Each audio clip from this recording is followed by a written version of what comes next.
fans and pioneers. Today I'm going to be showing you how I dress and prepare a brisket. So this is a brisket that my husband and I picked up at Costco. They had some organic meat supplies delivered and we picked up on this pretty expensive brisket. So I'm going to try to get as much use out of this one slab of meat as possible. I'm going to can some, I'm going to freeze some, I'm going to do a lot of different things, and so the first thing we have to do is cook it. So let's get started with our rub. First I'm going to marinate and I'm going to rub the brisket down, trim it up, rub it down, and I'm going to marinate it overnight. And then we will put it out on the smoker. I may have to cut it in half. It may not fit on my smoker because I have a little round smoker, but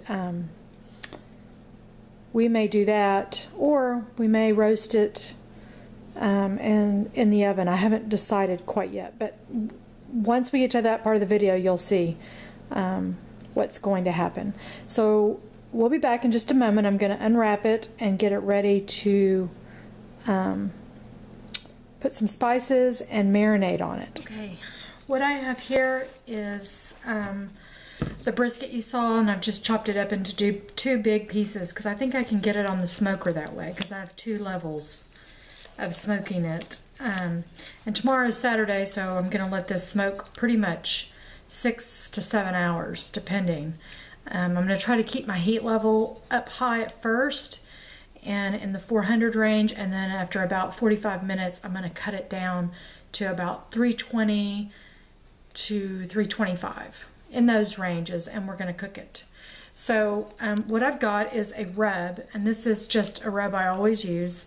It's garlic powder and a steak and chop seasoning that we buy from Lawry's.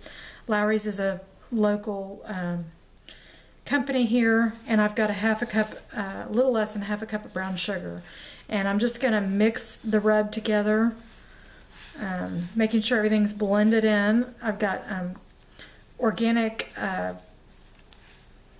garlic powder in here, in addition to the garlic powder that's already that's in the steak sauce, so it's quite a bit of garlic. And there's sea salt. And what I'm gonna do is rub this down with the seasonings, and I've made really big slits around all the meat, and I'm gonna push the seasoning down inside of that, and then I'm gonna cover it with a marinade, a steak and chop marinade that I buy it just straight from Lawry's. You can go to their website and buy it there, or if you might be able to find it in your local grocery store. So I'm just going to sprinkle and try to get the seasoning down in the meat. And the back side of this brisket is fat, which I typically never season because we don't eat fat. When I'm trimming up the brisket after it cooks, I'm cutting the fat off. So I know the fat adds in the moisture of the meat, so I'm going to leave it, but honestly, I prefer to cut all the fat off once the brisket is, cooked. So I'm just going to give this a good rub it in to the meat, all of this into the fibers of the meat, trying to get the seasoning down inside the big slits I made. This is not a super clean job, so make sure your prep area is big enough. I have such a tiny kitchen that I have very few counters I can work on, so I'm just going to rub this really, really good everywhere. And again, I'm just going to let this sit overnight.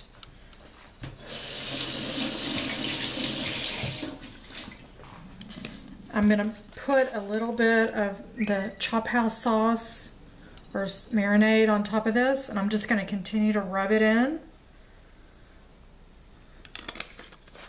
And then right before I put it on the smoker, I squeeze whole lemons on top of it, the lemon juice. I just squeeze lemons because what lemons does is it the acid in the lemon really breaks down the brisket. It breaks it down and tenderizes the meat. So for all you guys out there, this may not be how you do a brisket, but this is how a Texas Southern girl does a brisket. And you could cook this in your oven or, you know, in your smoker. I wouldn't put it on top of a high temperature barbecue grill because you'll burn it. Brisket is a low and slow. You want to sear it at high and then you want to cook it low. And that's how you do a really good Texas brisket. If you want to spice it up, you could add some cayenne pepper, but we can't eat it, so.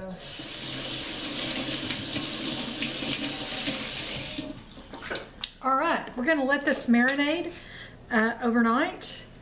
And when we get the brisket off of the smoker and we're ready to chop it up, we'll include everybody in on that, you know, part of the video. And I made videos checking the brisket on the smoker tomorrow. So anyway, this will be a delicious brisket that I can do 1,000 ways. And I can't wait for it to come off the smoker. We'll be back. Okay, we have our foil down on top of our smoker. Smoker is smoking. And gonna get our brisket that we marinated overnight.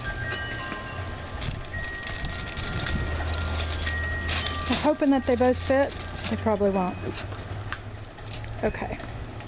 So we'll cook one today and then we'll do one overnight. All right. We're going to cover this and start smoking it for about 6 to 7 hours. Okay, we've got our brisket out from the smoker. And I'll zoom in so you can see the smoke ring on it. Okay, I think it needs to be turned.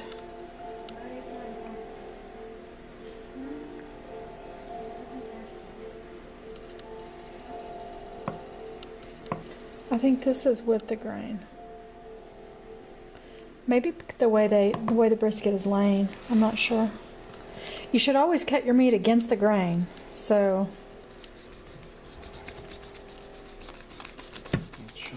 I'm going to slice this up.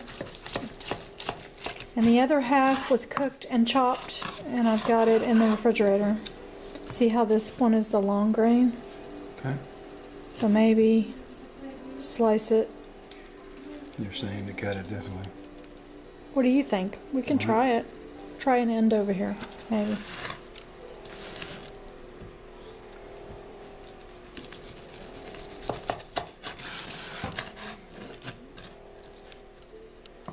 Looks good. So this is the way you want me to cut it? Yeah. Hold on. Hold on. Okay, so there's our brisket. Thank you for watching our video. Subscribe to our video and give us a thumbs up. And I hope everybody has a blessed week.